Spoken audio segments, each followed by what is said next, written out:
What is going on, guys? Today we are looking at Gosens. He is another pick or choose. Basically, you've got two different versions. I know which one we're going to go for, and that is going to be the defensive one. So you have got one obviously with very good shooting, same pace throughout, everything is the same.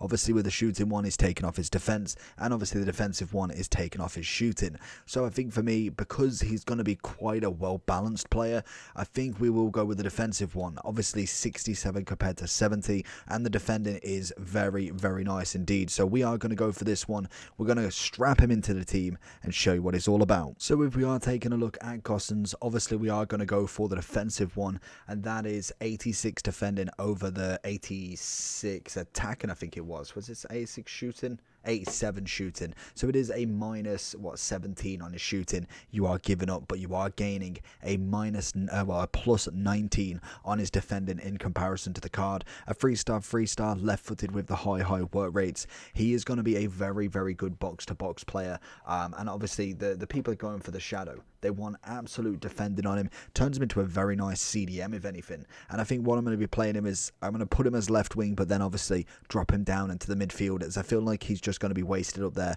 So we have figured something out to do that. In terms of his traits, we've got early crosser, so it is still nice to have him somewhere around about the left mid role in terms of kind of that sort of side, just to get that ball in, as we've got 85 crossing on him. Composure's looking a bit average. Defending looks incredible. Very nice upgraded there. Great stamina and jumping. Pace wise is obviously where we do need the shadow. That will give you 96 pace and then 94 defending. Or if you wanted to make him more balanced, I suppose you could go with the hunter, but I think for me the shadow is going to be the one to go for. In terms of everything else, passing wise, short and long pass is again average to above just a little bit. Ball control's quite nice, and agility balance is a standard. So let's jump into him and see, is he's worth under 50,000 coins. Into Gosens then. It's going to be an interesting card to kind of say the least.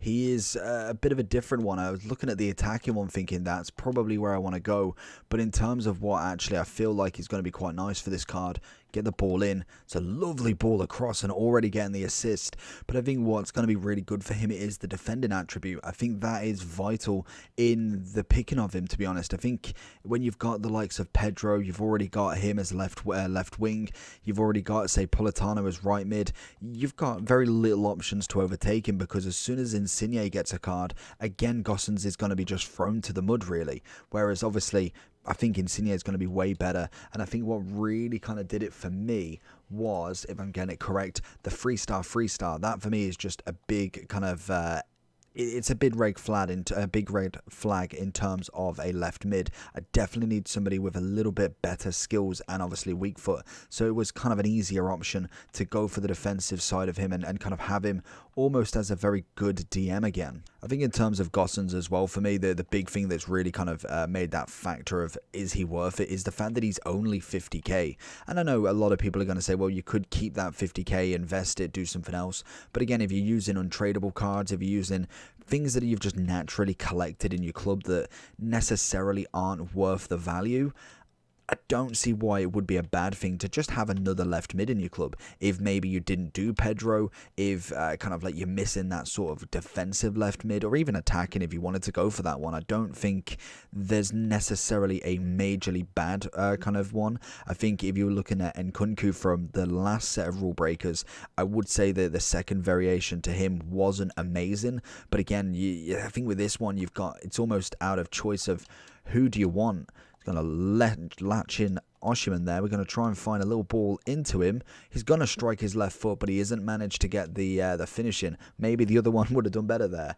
But in terms of the 50k, I just think that is really too cheap to kind of miss out on, especially an 86 at his sort of level with a major league. It just for me is a very nice card. Gosens pushing it again. We're looking for that through ball into Osimhen. He's going to have the turn. We've got two players on him and he gets a penalty. Gosens with a lovely assist as well. Straight into Osimhen, who's just going to do the rest. Looking for that run. Gosens is going to look for it once more. Little pass in. No, Barella's going to tell him no. We do find Gosens again. Does manage to get it. Osimhen in. Oh, it's a great block. Is he going to apply some pressure to Barella? I've never seen that defensive tactic in all my life. Koulibaly getting very lucky with that one. Good block, looking for Gosens to make that pass over to Simon. Keep going. It's a great play. Knew that he was going to make that foul. We get the foul, and I think it's going to have to be Milinkovic with this one. See if we can get our first free kick goal. That's poor. I really need to work on them. But Gosens playing a vital role in even just getting the ball and constantly getting the pass off. I think he's made pretty much most passes out of what he's tried. It's just kind of the defensive role. I just don't think he's naturally kind of formed to it. I think he is a good player and he has the stats, but whether he's got the positioning for a CDM, that is it's begged to make the question, really. And I think he is kind of really nice still going forward. I think it's just naturally how his animations have fell.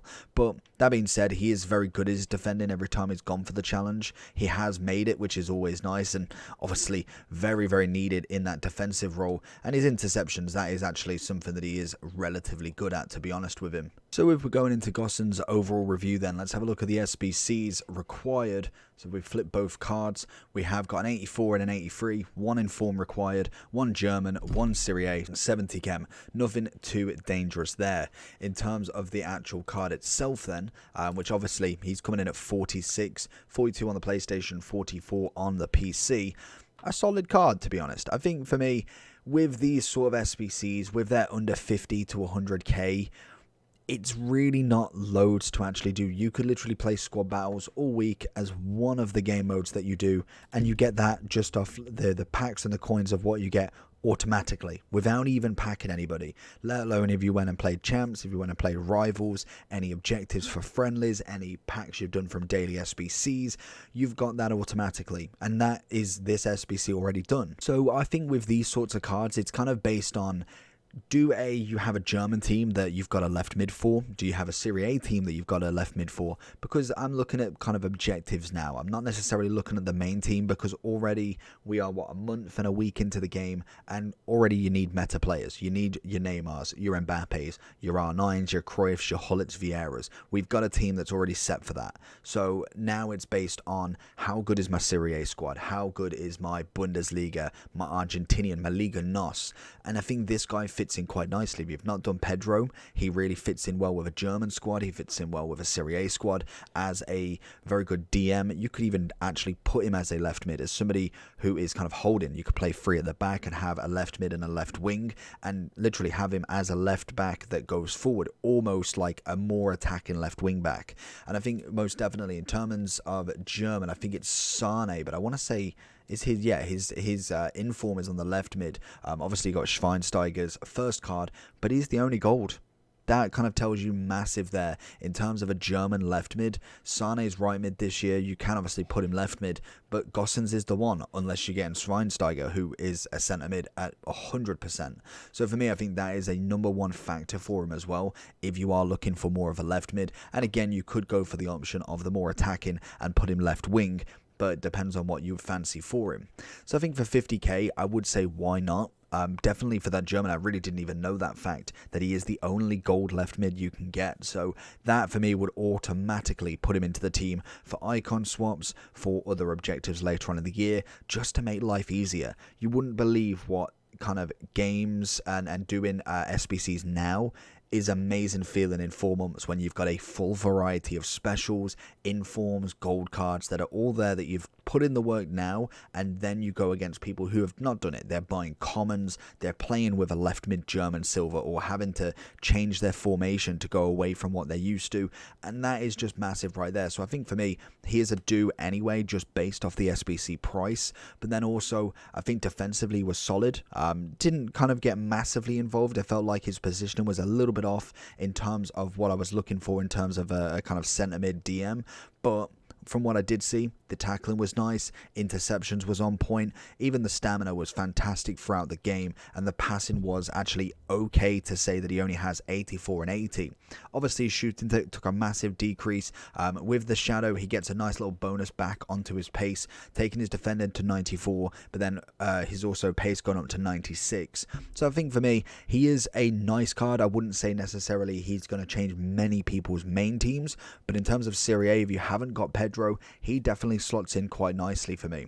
Overall wise, I'd give him a solid 7.8 if I was being brutally honest with him. The 3-star is really what's dragging that down for me, and that's what stopped me getting the kind of attacking version rather than the defensive. So hopefully you did enjoy. Let me know down below who you've picked in terms of the attacker or the defender, and bar from that, see you all for the next one.